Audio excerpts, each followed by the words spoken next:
중학교 1학년 겨울이었습니다.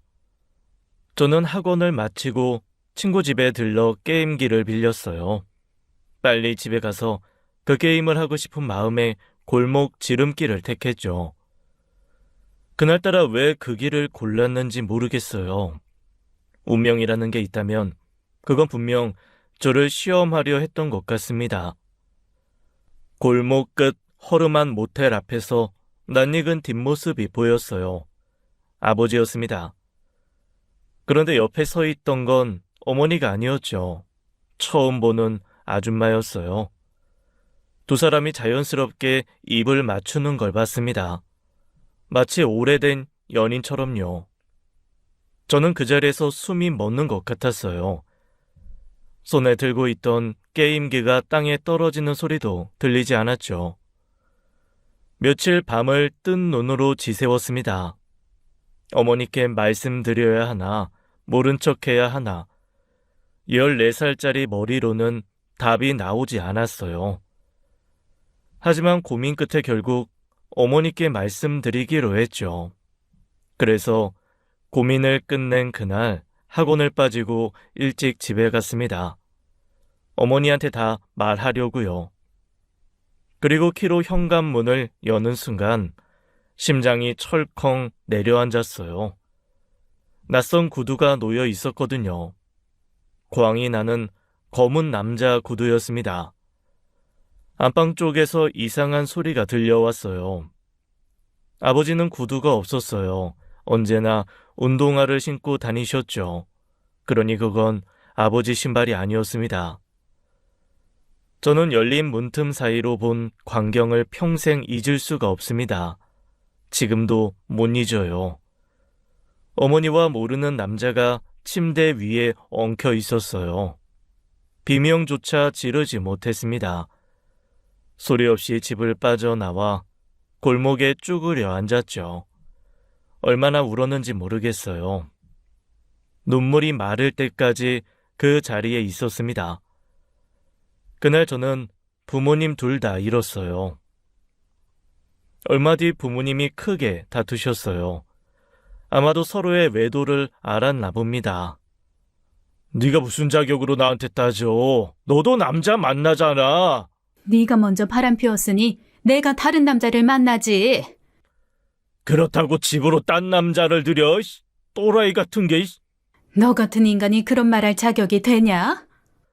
가난했어도 부모님 사이는 좋다고 믿었었어요. 하지만 아니었네요. 그날 두 사람 다 자기 잘못은 없다고 소리를 질렀죠. 마침내 이혼 이야기가 나왔습니다. 그런데 진짜 지옥은 그 다음이었어요.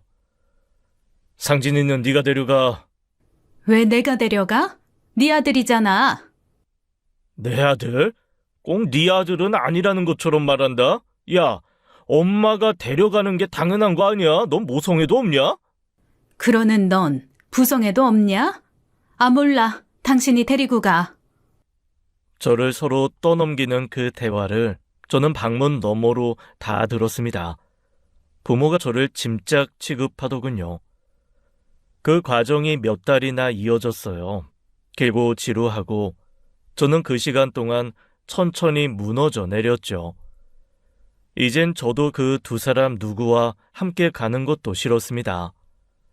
결국 중학교 2학년이 되던 해 저는 부모님이 구해준 자취방에서 혼자 살게 됐습니다.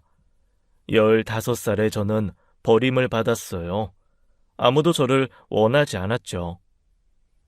버림받은 뒤로 저는 이를 악물었습니다. 부모님 없이도 살 수 있다는 걸 증명해 보이고 싶었어요. 아니, 증명해야만 했죠. 학교에서 걸어서 30분 거리에 조립식 판넬 창고에서 중고 옷을 파는 곳이 있었습니다. 학교가 끝나면 그곳까지 걸어가 아르바이트를 했어요. 밤 10시에 자취방에 오면 새벽 2시까지 공부를 했죠. 잠은 4-5시간이면 충분했습니다. 그나마 젊어서 가능했었나 봐요. 저를 버린 사람들처럼은 절대 살지 않겠다. 그 도끼 하나로 버텼어요. 배고프면 라면으로 때웠고 외로우면 책을 읽었죠. 친구들이 놀자고 해도 거절했습니다. 저한텐 그럴 시간도 돈도 없었으니까요. 그렇게 이를 악물고 공부해서 대학에 진학했죠. 대학 시절 학비를 벌려고 카페에서 아르바이트를 했습니다. 거기서 커피 내리는 법을 배웠어요. 샌드위치랑 디저트 만드는 것도 배웠죠. 손으로 뭔가를 만들어내는 일이 저와 잘 맞았습니다. 무엇보다 제가 만든 걸 먹고 맛있다고 말해주는 손님들이 좋았어요. 누군가에게 필요한 사람이 된 것 같았거든요. 그때 깨달았습니다. 아, 이 일을 평생 하고 싶다고요. 졸업 후 몇 년간 악착같이 돈을 모았습니다. 하루에 16시간씩 일했던 것 같아요. 그리고 30이 되는 해 드디어 제 이름으로 된 작은 베이커리 카페를 열었습니다. 20평 남짓한 가게였지만 제 전부를 쏟았죠. 새벽 4시에 일어나 빵을 굽고 밤 10시까지 가게를 지켰습니다. 처음 몇 달은 손님이 없어서 빵을 버리는 날도 많았어요. 포기하고 싶을 때도 있었죠. 하지만 버텼습니다. 그 성실함이 서서히 입소문을 탔지요. 단골 손님이 하나둘 늘어나며 가게가 안정을 찾아갔어요.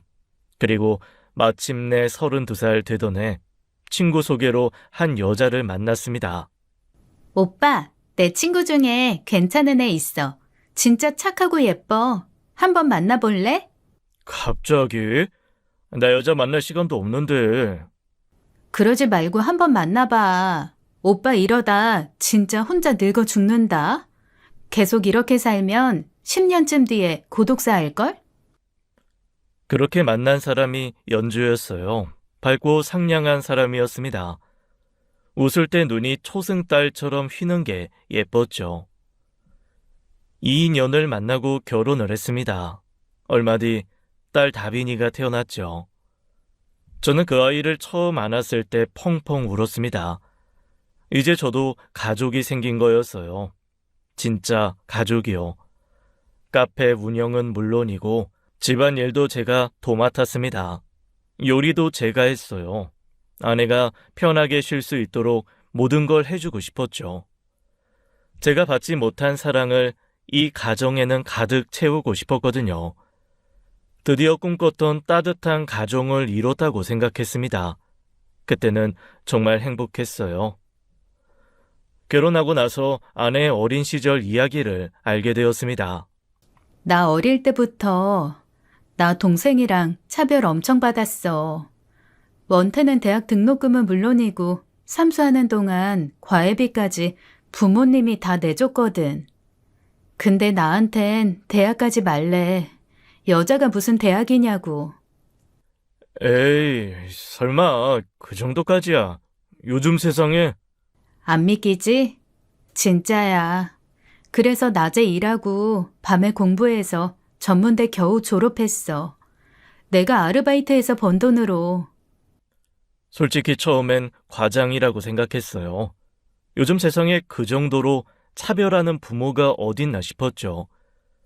그런데 결혼 후 첫 명절인 추석에 처가를 방문하고 생각이 바뀌었습니다. 진짜더라고요. 처가에 우리 부부가 먼저 도착했을 때였어요. 처남은 일이 생겨서 다음 날 온다고 갑자기 일정을 바꾼 날이었어요. 저희 부부가 도착하니 장모님이 차려준 밥상은 냉장고에 있던 반찬 몇 가지가 전부였죠. 김치찌개 하나에 밑반찬 서너 개. 추석이지만 뭐 그럴 수 있다고 생각했습니다. 그런데 갑자기 처남 부부가 온 거예요. 일을 해결했다면서요. 처남 부부가 도착하자마자 처가 분위기가 달라졌어요. 장모님이 부엌 베란다로 가시더니 한우를 꺼내 오셨습니다. 불판이랑요. 그리고 냉장고에서 새로운 반찬들도 줄지어 나오기 시작했죠. 우리 원태 왔어? 아유, 얼마나 고생이 많아. 어서 앉아. 엄마가 고기 구워줄게. 같은 자식인데 이렇게 대놓고 다르게 대할 수 있나 싶었습니다. 제 눈으로 볼 때는 좀 치사해 보일 정도로요. 한우를 베란다에 숨겨 두셨다는 게 참 충격이더군요. 심지어 집에 돌아갈 때도 장모님은 처남에게만 몰래 한우 세트와 용돈 봉투를 건네는 걸 봤어요. 저는 못 본 척 했지만 속이 쓰렸죠. 아내 말이 과장이 아니었구나 그제야 알았습니다. 처음 본 저도 이렇게 속상한데 평생 이걸 겪은 아내는 얼마나 속이 상했겠습니까? 세월이 흘러도 그 차별은 변하지 않았어요. 오히려 손녀들에게까지 이어졌죠. 장인 장모는 제 딸 다빈이에게 유독 냉정했습니다. 작은 실수에도 크게 혼을 내곤 했어요. 다빈아, 왜 이렇게 산만해? 여자애가 얌전해야지. 가만 앉아서 밥 먹으라고 했지? 반면 처남네 딸들에게는 완전히 다른 사람이 되었죠. 웃으며 용돈을 쥐어주고 예쁜 옷이랑 장난감을 사다 주곤 했습니다. 우리 이쁜이들 왔어? 우리 이쁜이들은 원태를 아주 쏙 빼다 박았네. 어쩜 이렇게 예쁘게 생겼을까? 참다 제가 한마디 했습니다. 어머님, 같은 손녀인데 왜 이렇게 다르게 대하세요? 다빈이도 똑같이 어머님 외손녀잖아요. 뭐? 아, 내가 언제 차별했어? 자네 별소리를 다 하네. 내가 얼마나 다빈이를 예뻐하는데. 이 사람이 뭔 소리를 하는 거야? 우리가 언제 그랬어? 자네 눈엔 우리가 그런 사람으로 보였나? 큰일 날 사람이네. 두 분 다 발끈하며 오히려 저한테 화를 내더군요. 사위는 100년 손님이라고요. 저희 집이랑은 전혀 상관없습니다. 바로 헛소리 할 거면 오지 말라고 하시더군요. 그런데 웃긴 건 처남댁한테는 절절 맸다는 거예요. 보라야, 힘들지? 애들 둘 키우느라 고생이 많아. 이거 용돈이야. 맛있는 거 사 먹어. 정작 제사나 명절 때 음식 준비는 전부 아내 몫이었습니다. 집안에 무슨 일만 생기면 언제나 아내를 먼저 찾았죠. 부려먹을 땐 딸, 챙겨줄 땐 남의 자식. 저는 그때부터 장인 장모에게 정이 완전히 떨어졌어요. 잘해드리고 싶은 마음이 싹 사라졌죠. 그 뒤로는 최소한의 도리만 하며 처가와 거리를 뒀습니다. 어느 날 장모님이 집 앞 계단에서 헛디뎌 발목에 금이 갔습니다. 병원에서 깁스를 하고 며칠 입원한 뒤 퇴원하셨지만 6주간 깁스를 하고 지내야 했어요. 깁스를 푼 후에도 2달 정도 재활이 필요해서 혼자 움직이기 힘든 상태가 이어졌죠. 그 기간 동안 장모님의 요청으로 모든 일을 아내가 전부 도맡았습니다. 연주야, 엄마 병원 좀 데려다 줘라. 보라는 애들 봐야 해서 바쁜가 보다. 병원 데려다 드리기, 장보기, 집안일, 재활병원 스케줄 챙기기, 3달 내내 아내가 뛰어다녔어요. 저도 매번 가게를 아르바이트생에게 맡기고 아내와 함께 장모님을 모셨습니다. 재활병원 갈 때마다 제 차로 모셔다 드렸죠. 처남댁은 그 긴 기간 동안 딱 3번 얼굴을 비췄어요. 그것도 제 가게 일이 급해서 제가 못 갈 때 어쩔 수 없이 장모님을 병원에서 집으로 데려다 준 게 전부였죠. 나머지는 전부 아내와 제 몫이었습니다. 그런데 장모님 재활이 끝날 무렵 이모님 딸 결혼식이 있었어요. 저희 부부도 참석했습니다. 그 자리에서 장모님이 친척들에게 떠벌리고 다니는 소리가 정말 걸작이었습니다. 우리 보라가 얼마나 효부인지 몰라. 내가 다친 동안 3달 내내 병원이며 집안일 앞장서서 해주더라고. 자기도 바쁜데 말이야. 요즘 세상에 이런 며느리가 어딨어? 저는 그 말을 듣고 너무 황당하더군요. 아내가 제 옷소매를 꽉 잡는 게 느껴졌어요. 손이 떨리고 있었죠. 저도 속이 부글부글 끓었지만 결혼식장에서 소란을 피울 수는 없었습니다. 집에 돌아오는 차 안에서 아내가 말했어요. 주연 언니한테 들었는데 엄마가 올케한테 고맙다고 명품 가방도 사줬대. 500만 원짜리. 뭐? 아유, 500만 원? 석 달 동안 나랑 당신이 엄마 위해서 한 건 아무도 모르더라. 겨우 3번 엄마 모시고 다닌 올케만 효부된 거고. 그럼 우린 뭐야? 집에 도착하자마자 아내가 펑펑 울었습니다. 나 이제 친정이 신경 안 쓸 거야. 진짜 안 해. 아무리 그래도 그렇지 어떻게 이럴 수가 있어? 진짜 사람 안 바뀐다. 그래, 그렇게 해. 당신도 더 이상 상처받지 마. 당신 충분히 잘했어. 저는 아내를 안아주며 등을 토닥였죠. 그날 밤 아내는 울다 지쳐 잠들었습니다. 그 뒤로 아내가 이상해졌어요. 며칠간 집에서 멍하니 천장만 바라보는 날이 이어졌죠. 밤에는 울다가 잠들고 낮에는 거의 말을 안 했습니다. 밥도 제대로 안 먹었어요. 다빈이가 말을 걸어도 건성으로 대답하곤 했죠. 저는 아내가 점점 걱정됐어요. 그러다 어느 날 아내가 먼저 말을 꺼냈습니다. 나 필라테스 동호회 가입했어. 필라테스 동호회? 아이, 갑자기? 집에만 있으니까 답답해서 운동 좀 하려고. 아내는 결혼 전부터 오랫동안 필라테스를 다녔었어요. 그래서 저는 자연스럽게 받아들였죠. 그런데 필라테스는 기구가 필요하잖아. 동호회에서 그걸 어떻게 해? 회장님이 예전에 학원 운영했다가 문 닫았대. 그래서 그 장소 공짜로 쓰게 해준대. 아, 그렇구나. 필라테스는 여자들 운동이라 저는 큰 신경을 쓰지 않았습니다. 오히려 아내가 밖에 나가서 사람들을 만나는 게 좋아 보였어요. 우울해하던 모습이 걱정이었거든요. 동호회 활동을 시작한 뒤로 아내가 눈에 띄게 달라졌습니다. 표정이 밝아지고 웃음을 되찾았어요. 저는 드디어 아내가 우울증을 극복했구나 싶어 한시름 놓았죠. 그리고 2달쯤 됐을 때였습니다. 어느 주말 아내가 외출을 한다며 샤워를 하러 욕실에 들어갔어요. 저는 거실 소파에 앉아 TV를 보고 있었죠. 그때 테이블 위에 놓인 아내 핸드폰에서 카카오톡 알림이 연달아 울렸습니다. 띵띵띵 무심코 화면을 봤어요.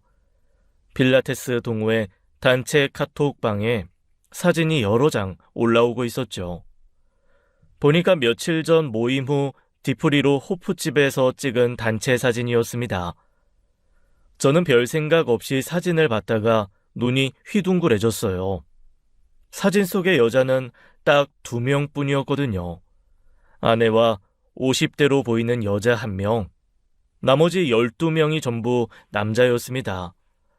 그것도 절반 이상이 30대에서 40대 초반으로 보이는 젊은 남자들이었어요. 순간 머릿속이 복잡해졌습니다. 필라테스가 여자들 운동 아니었나? 왜 남자가 이렇게 많지? 불안한 감정이 슬금슬금 밀려왔어요.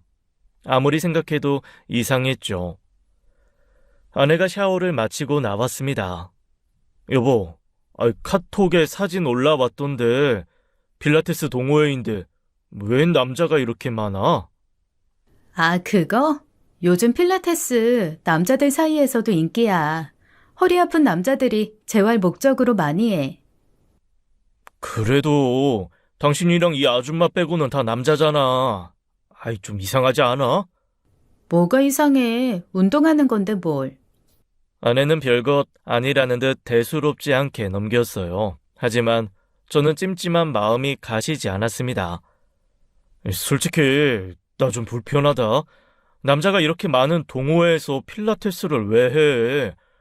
솔직히 옷차림도 얇은 거 하나 입고 하는데 그냥 다른 동호회를 알아보든가 해. 아니다. 그냥 필라테스 학원을 다시 다니는 게 낫지 않아? 당신 뭐야? 왜? 질투해? 질투가 아니라 상식적으로 말하는 거야. 필라테스 동호회에 남자가 10명이 넘는 게 정상이야? 당신이 요즘 세상 몰라서 그래. 남자들도 운동 많이 해. 당신도 좀 해. 그리고 거기 회장님이 기구 다 무료로 쓰게 해주는데 내가 왜 돈 내고 학원을 다녀? 아내는 귀찮다는 듯 손을 저었어요. 저는 마음이 점점 불편해졌습니다. 그래도 그냥 그만둬. 여기 남자들이 뭐 다 운동 목적으로 오겠어? 아, 진짜 왜 이래. 나 좀 내버려둬. 내가 알아서 할게. 별걸 다 참견하고 그래. 아내가 짜증을 내며 방으로 들어가 버렸습니다. 뭔가 잘못되고 있다는 느낌이 들었지만 그게 뭔지 정확히는 알 수 없었죠. 단순 운동 동호회인데 그냥 제가 너무 예민한 건가 싶기도 했습니다. 아내가 우울증도 떨쳐내고 밝아졌는데 제가 괜히 의심하는 건 아닌가 싶었어요. 하지만 가슴 한구석의 찜찜한 감정은 쉽게 사라지지 않았습니다. 그 뒤로 아내의 외출이 부쩍 잦아졌습니다. 주말뿐 아니라 평일 저녁에도 동호회 모임이 있다며 나가는 날이 늘어났어요. 오늘 동호회 번개 있어. 저녁은 알아서 먹어. 일주일에 서너 번은 그렇게 나갔죠. 저는 혼자 다빈이 밥을 챙기고 재우는 날이 많아졌습니다. 덕분에 아내와 자잘한 마찰이 생기기 시작했어요. 그러던 어느 날 카드 결제 일에 통장에서 돈이 빠져나갔습니다. 그런데 금액이 평소보다 훨씬 많았어요. 아내 생활비 카드는 제 명의로 되어 있었거든요. 이상하다 싶어서 카드사 웹에 들어가 내역을 확인했죠. 호프집, 고깃집, 노래방, 결제 내역이 10건이 넘게 찍혀 있었습니다. 금액도 한 번에 10만 원에서 20만 원씩, 합치니까 한 달에 200만 원이 훌쩍 넘더군요. 저는 깜짝 놀라 아내에게 물었습니다. 여보, 이번 달 카드값이 왜 이렇게 많이 나왔어? 호프집, 고깃집, 노래방, 이게 다 뭐야? 아, 그거? 동호회 회장님이 워낙 열정적이셔서 운동 끝나고 회식을 자주 해. 번개 모임도 많고. 그래도 한 달에 200만 원이 넘잖아. 이건 좀 너무한 거 아니야? 당신이 이걸 왜 다 결제해? 회원들끼리 친해지려면 어쩔 수 없어. 그리고 나만 사는 거 아니야. 돌아가면서 내는 거야. 이번 달은 내 차례가 좀 많았던 것 뿐이야. 돌아가면서 내는데 왜 당신 결제만 10번이 넘어? 그리고 운동 동호회에서 왜 맨날 술을 먹어? 운동하고 나면 배고프잖아. 밥 먹다 보면 술도 한잔 하게 되는 거지. 아, 진짜. 이러려고 당신 카드 쓰게 하는 거지? 감시하려고. 내 말은 그게 아니라 적당히를 넘으니까 하는 말이지. 우리 형편에. 그 말이 끝나기도 전에 아내가 버럭 화를 냈습니다. 내가 언제 돈 펑펑 쓴 적 있어? 결혼하고 나서 내가 뭐 사달라고 한 적 있냐고. 난 그 은한 명품 가방 하나 없는 여자야. 그리고 그동안 집에만 처박혀서 얼마나 우울했는지 당신이 알아? 그건 아는데. 이제 좀 활기차게 외부 활동 좀 하니까 내가 눈에 거슬려? 내가 밖에 나가서 사람 만나는 게 그렇게 싫어? 그런 게 아니라 돈 얘기를 하는 거잖아. 돈? 당신 가게 잘 되잖아. 취미생활에 이 정도 돈도 못 써? 나도 좀 숨 좀 쉬면서 살자. 아, 진짜 숨 막혀. 아내가 방으로 들어가며 문을 쾅 닫았습니다. 저는 할 말을 잃었어요. 아내 말도 틀린 건 아니었거든요. 결혼 후 아내가 자기를 위해 돈을 쓴 적은 거의 없긴 했습니다. 모두 제 옷, 아이 옷, 이런 것만 사던 여자였어요. 제가 너무 옹졸하게 군 건가 싶기도 했죠. 하지만 마음 한구석에 불안감이 점점 커져갔습니다. 운동 동호회인데 왜 이렇게 술자리가 많은 건지 불안했습니다. 무엇보다 회원들이 대부분 남자였잖아요. 그래서 아내를 잘 다독여서 동호회를 옮기게 하려고 마음먹었죠. 그런데 그 다음 날이었습니다. 저는 카페에서 빵을 굽고 있었어요. 그때 핸드폰이 울렸죠. 아내였습니다. 여보, 나 지금 병원이야. 병원? 아니, 무슨 일이야? 나 사고 났어. 다빈이 유치원 끝나는 시간인데 내가 못 가. 당신이 좀 데리러 가. 뭐, 사고? 아니, 어디 다쳤어? 많이 다쳤어? 지금 어느 병원이야? 땡땡병원 응급실. 자세한 건 나중에 얘기하고 다빈이 먼저 데리러 가. 전화가 끊겼습니다. 급하게 아르바이트생을 불렀습니다. 미안한데 가게 좀 맡아줘. 집에 급한 일이 생겼어. 오븐에 있던 빵도 신경 쓸 겨를이 없었어요. 저는 앞치마를 벗어 던지고 차에 올라탔습니다. 유치원에 도착하니 다빈이가 교실에서 기다리고 있었어요. 아빠, 엄마는? 엄마가 좀 아파서 아빠가 왔어, 다빈아. 오늘은 채린이 이모 집에서 자는 거다. 왜? 엄마 많이 아파? 조금 다쳤어. 아빠가 빨리 가봐야 해서 그래.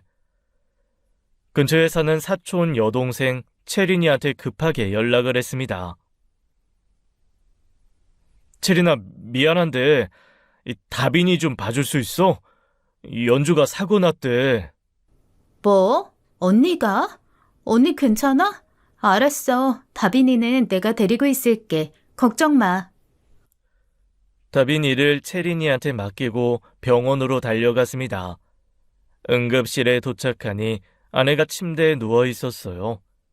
다리에 붕대를 감고 링거를 맞고 있었죠.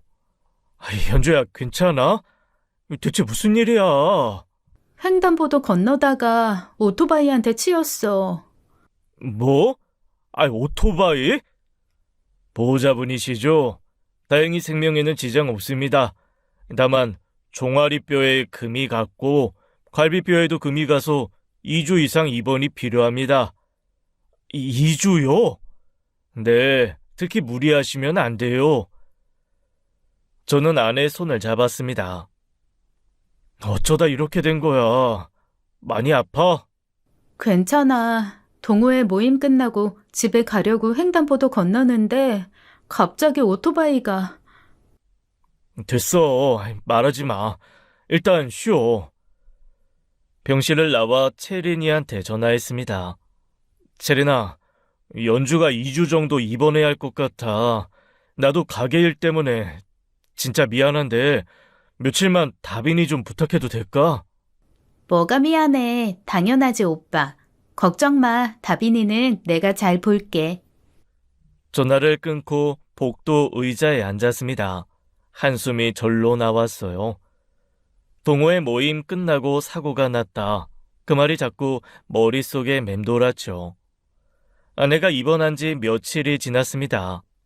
저는 낮에는 가게를 보고 저녁에는 병원으로 와서 아내를 간호했어요. 그날도 병실 소파에 앉아 아내 곁을 지키고 있었죠.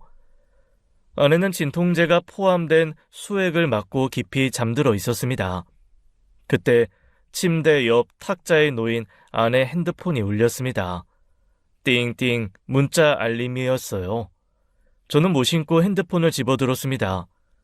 누가 이 시간에 연락을 하나 싶었죠. 그런데 잠금 화면에서 핸드폰이 열리지 않았습니다. 평소 아내가 쓰던 패턴이 아니었습니다. 3번을 시도했지만 풀리지 않았어요. 왜 패턴을 바꿨지? 순간 의문이 생겼어요. 불과 며칠 전까지만 해도 제가 아는 패턴이었는데 말입니다. 저는 잠시 망설이다가 잠든 아내의 손을 살짝 들었습니다. 그리고 아내 손가락을 핸드폰 지문 인식에 갖다 댔죠.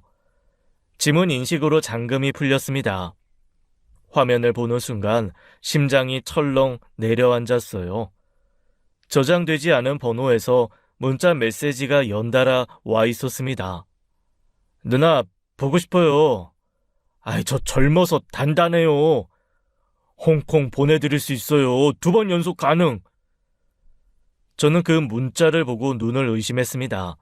손이 떨리기 시작했어요. 눈앞이 캄캄해지는 것 같았죠.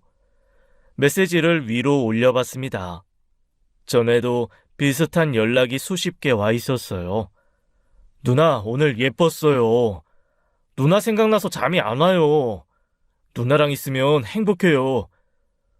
온통 이런 내용들이었습니다. 아내는 답장을 거의 안 했더군요. 하지만 가끔 짧게 답한 흔적이 있었습니다.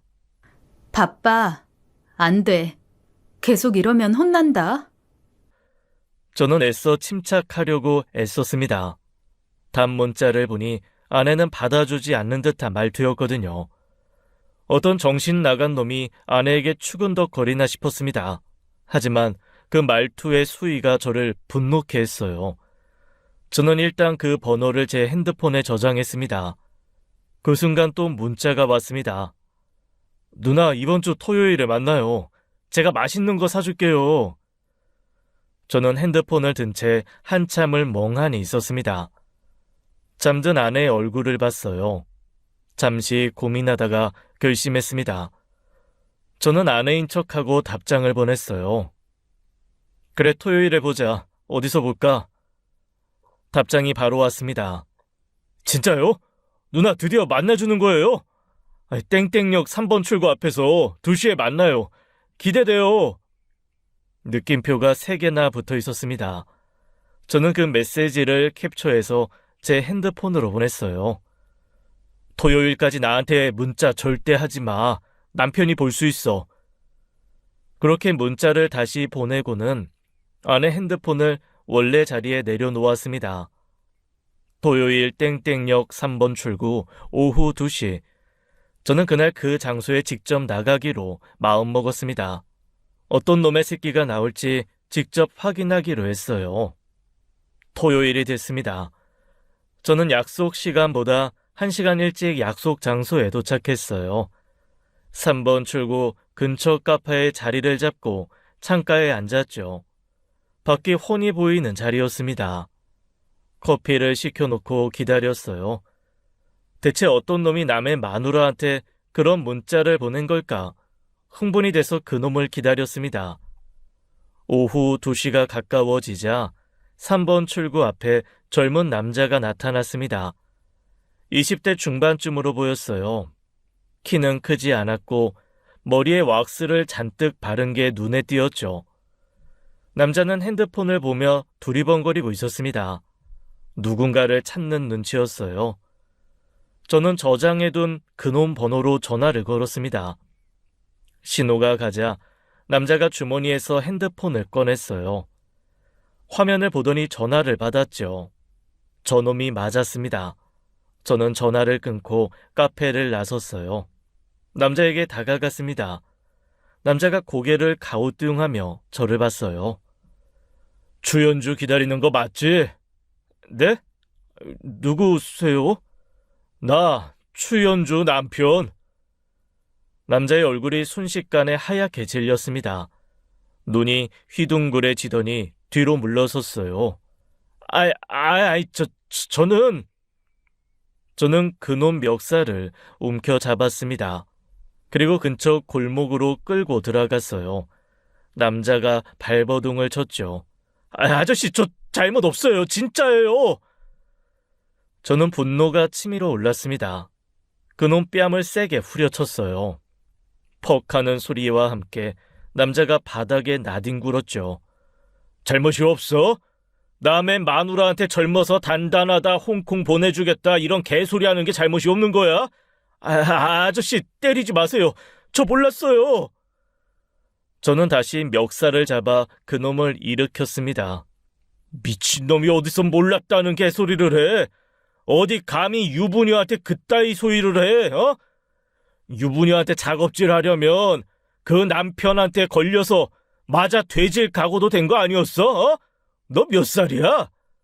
26이요. 26?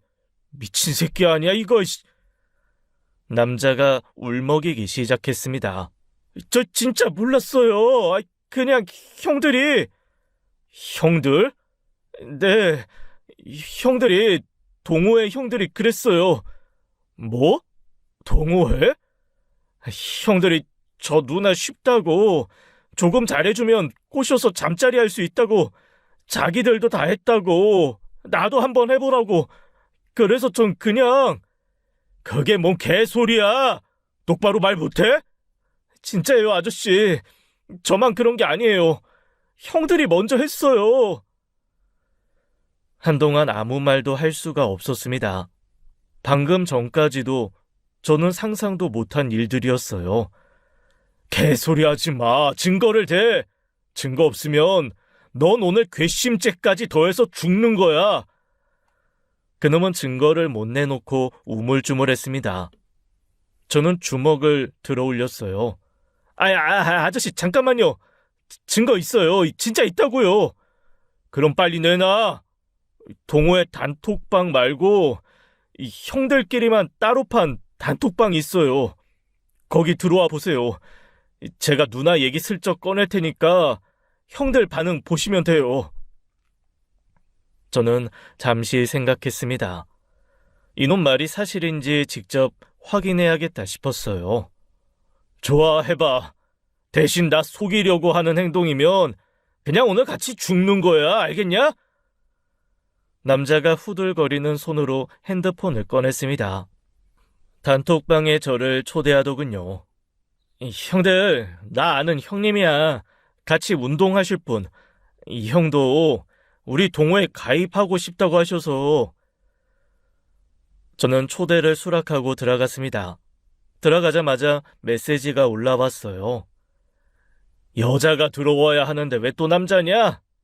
남자는 이제 그만 받자. 여자 데려와라, 여자. 인정, 캐캐캐. 아무튼 반가워요. 어서 와요. 남자는 회비 있으니까 참고하시고. 저는 프로필 사진을 풍경 사진으로 바꾸고 이름도 평범하게 바꿨습니다. 그리고 아무 말 없이 대화만 지켜봤어요. 제가 눈짓을 하자 그놈이 떠보는 메시지를 올렸습니다. 형들, 나 오늘 연주 누나 못 만남.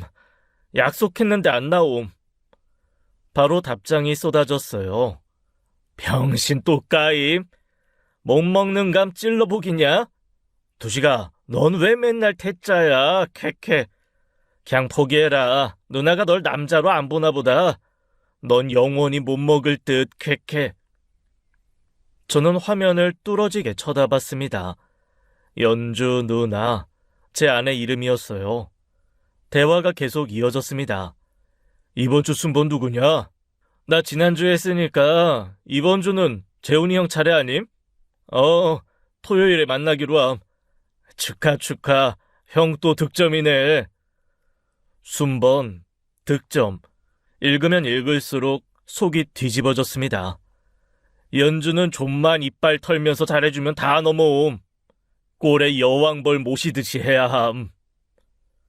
이 남자들은 아내를 여왕벌처럼 떠받들어주는 척했던 겁니다.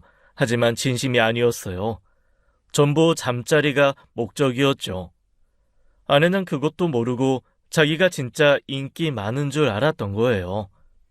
그 관심에 취해서 이 남자들과 잠자리를 했던 겁니다. 온몸에서 힘이 빠져나가는 것 같았습니다. 하지만 이성을 붙잡았어요. 지금 무너지면 안 된다. 저는 대화 내용을 전부 스크린샷으로 찍어 저장했습니다. 하나도 빠짐없이요. 아저씨, 제가 한 말 사실이죠? 이제 저 좀 보내주세요. 저는 그놈 멱살을 다시 움켜잡았습니다. 잘 들어. 오늘 일은 아무한테도 말하지 마. 내 마누라한테도, 이 단톡방 개새끼들한테도, 알겠어? 네, 알겠어요. 입 열면 넌 진짜 곱게 못 죽어, 알았냐? 네, 절대 말 안 해요. 약속할게요. 저는 그놈을 밀쳐냈습니다. 남자가 비틀거리며 골목을 빠져나갔어요. 저는 그 자리에 한참을 서 있었습니다. 핸드폰을 꺼내 스크린샷을 다시 봤어요. 이게 현실인가 싶었죠. 집으로 돌아오는 길이 그렇게 멀게 느껴진 적은 처음이었습니다. 다리에 힘이 풀려서 몇 번이나 멈춰섰어요. 머릿속에서 단톡방 대화가 계속 맴돌았죠. 순번 누구냐? 연주랑 입반 털면서 잘해주면 다 넘어옴. 꼴에 여왕벌 모시듯이. 그 말들이 귀에서 떠나지 않았습니다. 집에 돌아와서도 눈물을 참으려 했어요. 하지만 눈물이 멈추지 않았죠. 내가 이 가정을 위해 얼마나 노력했는데 새벽에 일어나 빵 굽고 밤 늦게까지 가게 지키고 아내가 편하게 쉴 수 있도록 집안일도 다 했는데 왜 이렇게 된 건지 어쩌다 이렇게 된 건지 절망감이 밀려왔습니다. 부모님처럼 살지 않겠다고 평생을 다짐하며 살아왔어요. 그런데 결국 저도 똑같이 배신당한 거였죠. 중학생 때 부모님한테 받은 상처가 떠올랐습니다. 그때 그 참담함이 고스란히 되살아났어요. 하지만 무너져 있을 수만은 없었습니다. 밤새 생각했습니다. 단톡방 스크린샷만으로는 부족했어요. 거기엔 연주 누나라고만 적혀있지 그게 아내라는 게 명확히 특정되진 않았거든요. 그놈들이 아내와 동명이인이라고 발뺌하면 할 말이 없어지는 거였어요. 또한 아내도 자긴 모르는 일이다라고 나오면 증거로 쓰긴 어려웠죠. 확실한 증거를 모아야 했습니다. 아내가 빠져나갈 구멍을 완전히 막아버리기로 했어요. 그리고 그 남자들도 제대로 조져야겠다고 마음먹었죠. 한 놈도 빠짐없이요. 다음날 저는 흥신소 사무실을 찾아갔습니다. 50대 중반쯤 되어 보이는 남자가 저를 맞았어요. 어떤 건으로 오셨습니까? 아내 외도 건입니다. 상대 남자들 신원 파악이 필요해요. 남자들이요? 한 명이 아니고? 네, 여러 명입니다. 저는 단톡방 스크린샷을 보여줬습니다. 흥신소 직원이 화면을 훑어보더니 고개를 끄덕였어요. 아내분이 또 이놈들을 만날 수 있을 테니 미행도 해보면서 신원조사 들어가겠습니다. 비용은 선불이고 기간은 한 달 정도 잡으셔야 합니다. 확실하게 잡아야 합니다. 알겠습니다. 연락드리겠습니다. 일주일 뒤 아내가 퇴원했습니다. 아내는 아무것도 모른 채 저한테 웃으며 말했죠. 여보, 고생했어. 병원 다니면서 가게도 보고 힘들었지. 괜찮아. 몸은 좀 어때? 많이 나았어. 이제 좀 쉬면 될 것 같아. 필라테스 하면서 몸 다시 만들어야지. 속이 뒤집어졌습니다. 하지만 내색하지 않았어요. 평소처럼 밥을 차려주고 평소처럼 대화를 나눴죠. 저는 이미 이혼을 결심한 상태였지만 아내에게는 철저히 비밀로 했습니다. 증거가 완벽하게 모일 때까지 기다려야 했으니까요. 한 달이 지났습니다. 흥신소에서 연락이 왔어요. 조사 끝났습니다. 사무실로 오시죠. 저는 가게 문을 일찍 닫고 흥신소로 갔습니다. 직원이 두꺼운 서류 봉투를 건네줬어요. 부인분이 실제로 관계를 가진 남자는 총 6명으로 확인됐습니다. 6명이요? 네, 그중 3명은 유부남이고 2명은 여자친구가 있는 상태입니다. 나머지 1명은 이혼남이에요. 저는 봉투를 열어 보고서를 꺼냈습니다. 남자들의 이름, 나이, 직업, 주소, 가족 관계까지 상세하게 적혀 있었어요. 사진도 첨부되어 있었죠. 유부남 3명, 김재훈, 엄기섭, 복길만, 여자친구가 있는 놈 2명, 노경태, 방준서, 이혼남 1명, 박동혁. 저는 보고서를 들고 있는 손이 떨렸습니다. 하지만 동시에 마음이 단단해졌어요. 이제 준비가 끝났다고 생각했죠. 한 놈도 빠짐없이 다 끝장을 볼 거였습니다. 다빈이를 다시 체린이네 집에 맡기고 집으로 돌아왔습니다. 아내와 단둘이 거실에 마주 앉았어요. 저는 테이블 위에 흥신소 보고서를 내려놓았습니다. 나 다 알고 있어. 뭐야, 이게? 갑자기 무슨 소리야? 동호회 남자들이랑 한 짓 전부 다 알아. 아내의 얼굴이 굳어졌습니다. 하지만 금방 표정을 바꾸더군요. 이게 뭔데? 누가 이런 거 만든 거야? 나 모함하려고? 발뺌하지 마. 흥신소에서 한 달 동안 당신 미행했어. 증거 다 있어. 흥신소? 당신 미쳤어? 날 뒷조사를 해? 미친 게 누군데? 김재훈, 엄기섭, 복길만, 노경태, 박준서, 박동혁 이놈들 다 누구야? 아내가 말문이 막혔습니다. 서류에 적힌 이름들을 보더니 얼굴이 창백해졌어요. 한참을 침묵을 하던 아내가 결국 입을 열었죠. 그래, 만났어. 그래, 만났어? 그게 할 말이 다야? 외로워서 그랬어. 당신이 나한테 관심이 있었어? 맨날 가게. 나는 집에서 혼자 썩어가고 있었는데. 저는 어이가 없었습니다. 지금 저한테 책임을 돌리는 건가? 내가 관심이 없었다고? 내가 이 가정을 위해서 얼마나 노력했는데 새벽부터 밤까지 일하고 집안일도 다 하고 당신 편하라고 다 해줬잖아. 그게 관심이야? 난 대화가 필요했다고. 당신은 내 마음 하나도 몰랐어. 그래서 정체도 모를 놈들 6명이랑 잤냐? 그게 당신이 필요한 관심이었어? 그건 됐고, 질척이면서 길게 말하면 뭐하냐? 이혼하자. 저는 단호하게 말했습니다. 그런데 아내의 반응이 예상과 달랐어요. 그래, 이혼하자.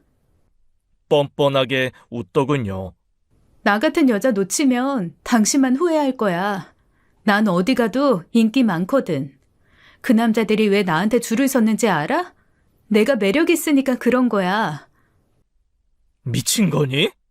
뭐? 사실이잖아. 당신은 나한테 관심도 없었으면서 이제 와서 뭘 따져? 그래, 다빈이는 내가 키운다. 그래, 당신이 키워. 당신이 키우면 되지. 일말의 망설임도 없었습니다. 친딸인데 저렇게 쉽게 포기할 수 있나 싶었어요. 난 내 인생 살 거야. 근데 재산 분할은 확실하게 받아갈 거니까 그건 알아둬. 아내가 자리에서 일어나 방으로 들어갔습니다. 캐리어를 꺼내 짐을 싸기 시작하더군요. 옷가지랑 화장품을 대충 쑤셔 넣었어요. 아내는 캐리어를 끌고 현관으로 향했습니다. 신발을 신으며 한 번도 뒤돌아보지 않았어요. 문이 닫히는 발소리가 멀어졌죠. 저는 한참을 그 자리에 서 있었습니다. 이 사람이 진짜 내가 사랑했던 그 사람이 맞나? 10년을 함께 했는데, 딸도 있는데, 저렇게 쉽게 버리고 갈 수 있는 건가? 허탈함만 밀려왔어요. 다음날 저는 이혼 전문 변호사를 찾아갔습니다. 상담실에 앉아 흥신소 보고서와 단톡방 스크린샷을 테이블 위에 펼쳤죠. 상간남이 6명이요? 네, 이혼소송이랑 위자료 청구하려고요. 그리고 이놈들 6명한테도 전부 상간소송 걸고 싶습니다. 증거는 확실하네요. 단톡방 내용을 보니 이 남자들 전부 부인분이 유부녀인 걸 알고 있었군요. 네, 그러니까 한 놈도 빠짐없이 다 걸어주세요. 네, 알겠습니다. 진행하죠. 소송 준비를 마친 뒤 저는 다른 계획을 실행에 옮겼습니다. 유부남 3놈의 아내들을 직접 찾아가기로 한 거였어요. 첫 번째는 김재훈이라는 놈의 아내였습니다. 저는 그 여자에게 연락을 해서 만나자고 했어요. 카페에서 마주 앉아 증거사진과 흥신소 보고서를 건넸죠. 당신 남편이 제 아내랑 바람을 폈습니다. 증거 다 있고요. 제가 증거 드릴 테니까 소송하실 거면 쓰세요. 그 여자는 서류를 보더니 얼굴이 새하얗게 질렸습니다. 이게 진짜예요? 네, 단톡방 내용도 있으니까 확인해 보세요. 엄기섭, 복길만 아내들한테도 똑같이 했습니다. 한 명 한 명 만나서 직접 증거를 넘겨줬어요. 3명 다 경악하더군요. 결국 상감남들 아내 3명 모두 이혼 소송과 위자료 소송을 걸겠다고 했습니다. 이후 저는 여자친구가 있던 2놈한테도 같은 방식으로 했어요. 노경태 여자친구한테 연락을 했죠. 당신 남자친구가 유부녀랑 바람 폈어요. 증거 보내드릴까요? 네? 그게 무슨 소리예요? 증거를 보내주자 그 여자는 바로 이별 통보를 했습니다. 그리고 SNS에 남자친구 실명을 올리며 정신병자라고 폭로까지 했어요. 방준서 여자친구도 마찬가지였습니다. 증거를 보자마자 헤어졌죠. 마지막은 이혼남 박동혁이었어요. 심지어 이놈은 재혼을 앞두고 있었습니다. 결혼식이 2달 남은 상태였죠. 며칠 뒤 파혼을 선언했다는 소식이 들려왔습니다. 결혼식 2달 전에 모든 게 엎어진 거였죠. 저는 여손놈 전부의 인생에 불을 질렀습니다. 후련하진 않았어요. 하지만 이 정도는 해야 속이 풀릴 것 같았죠. 이혼 소송이 진행되던 어느 날이었습니다. 저는 카페에 재료를 사러 시내 마트에 갔어요. 주차장에 차를 세우고 내리는데 저 멀리 낯익은 뒷모습이 보였죠. 아내였습니다. 저는 반사적으로 차 뒤에 몸을 숨겼어요. 아내가 어떤 남자 앞에 서 있었거든요. 아내가 남자 손을 잡으며 뭐라고 말하고 있었죠. 남자는 몸을 빼며 고개를 절레절레 흔들고 있었어요. 저는 숨을 죽이고 지켜봤습니다. 아내가 남자 팔을 붙잡았어요. 애원하듯 매달리는 모습이었죠. 그때 남자가 큰 소리로 외쳤습니다. 아줌마 그만하라고! 나 당신 때문에 애들 엄마한테 이혼당했어! 그러니까 나랑 살면 되잖아. 우리 잘 맞았잖아. 그때 나한테 뭐라고 했어? 나같이 뜨거운 여자 처음이라고 했잖아. 미쳤어? 야, 그거 그냥 한 말이지. 그걸 진심으로 받아들이냐? 그게 무슨 소리야? 넌 나한테 진심이었잖아.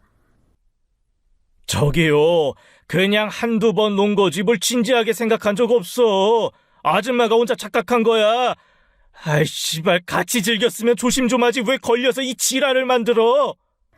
뭐? 그럼 그때 나한테 왜 그렇게 잘해줬는데? 잘해줘라 너랑 자지. 그걸 진심으로 한 거야? 미친 재수없게? 야, 재수없으니까 그만 좀 찾아와. 나도 너 때문에 다 잃었어. 남자가 아내를 밀쳐냈습니다. 아내가 휘청거리며 뒤로 물러섰어요. 나 같은 여자가 어딨는데? 너도 후회할 거야. 후회 안 하니까. 아이 제발 내 인생에서 꺼져줘요 아줌마. 남자는 그 말을 남기고 차에 올라탔어요. 엔진 소리가 울리더니 주차장을 빠져나갔죠. 아내는 그 자리에 서서 한참을 멍하니 있었습니다. 어깨가 들썩이는 게 보였어요. 울고 있는 것 같았죠. 잠시 뒤 아내가 핸드폰을 꺼내 어딘가에 전화를 걸기 시작했습니다. 아마 다른 남자한테 전화하는 것 같았어요. 저는 차 뒤에 숨은 채로 그 모습을 지켜봤습니다. 씁쓸함과 허탈함이 동시에 밀려왔어요. 저 사람이 내가 평생을 바쳐 사랑했던 사람이 맞나? 새벽부터 밤까지 일하며 가정을 지키려 했던 나는 뭐였나 싶었습니다. 아내는 여전히 자기가 인기 많은 줄 알고 있었습니다. 남자들이 진심으로 자기를 좋아한다고 믿고 있었죠. 하지만 현실은 달랐어요. 그 남자들한테 아내는 그저 쉬운 여자였을 뿐이었습니다. 저는 한참을 그 자리에 서 있다가 마트에 들어가지 않고 그냥 돌아왔습니다. 그날은 아무것도 할 기분이 아니었죠. 그리고 며칠 뒤 저녁이었습니다. 저는 카페에 마감을 하고 있었어요. 테이블을 닫고 있는데 문이 열리는 소리가 났죠. 여보, 아내였습니다. 예전과 완전히 다른 모습이었어요. 화장기 없는 얼굴에 푹 꺼진 눈, 며칠 못 잔 것 같았죠. 머리도 헝클어져 있었습니다. 저는 걸레를 내려놓고 아내를 바라봤어요.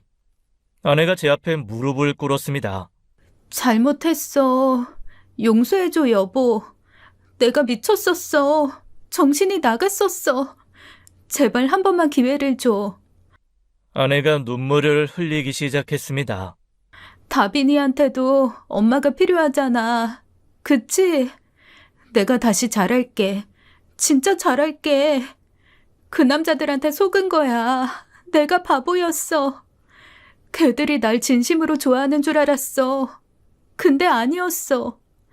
나 당신밖에 없다는 걸 이제야 알았어. 진짜야. 당신이 얼마나 소중한지 이제야 알겠어. 아내가 제 손을 잡으려고 했습니다. 저는 손을 뿌리치며 한 발 뒤로 물러섰어요. 나 어릴 때 부모님한테 버림받은 거 알지? 그때부터 평생 제대로 된 가정 하나 만들어 보겠다고 살았어. 그게 내 꿈이었거든, 따뜻한 가정.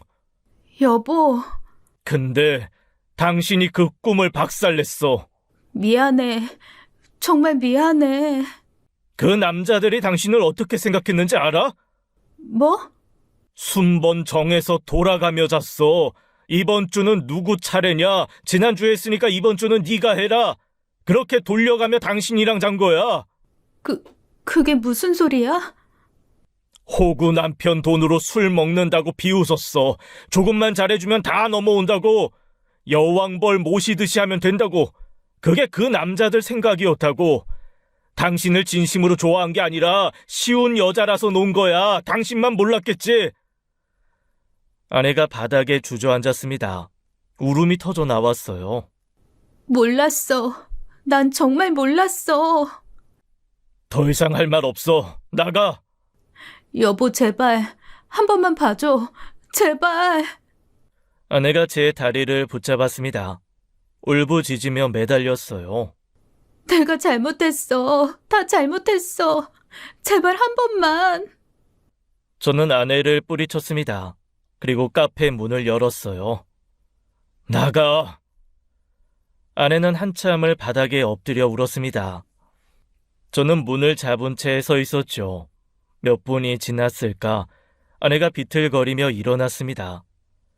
문을 나서며 한번 뒤를 돌아봤어요. 저는 아무 말도 하지 않았습니다. 아내가 나가고 문이 닫혔어요.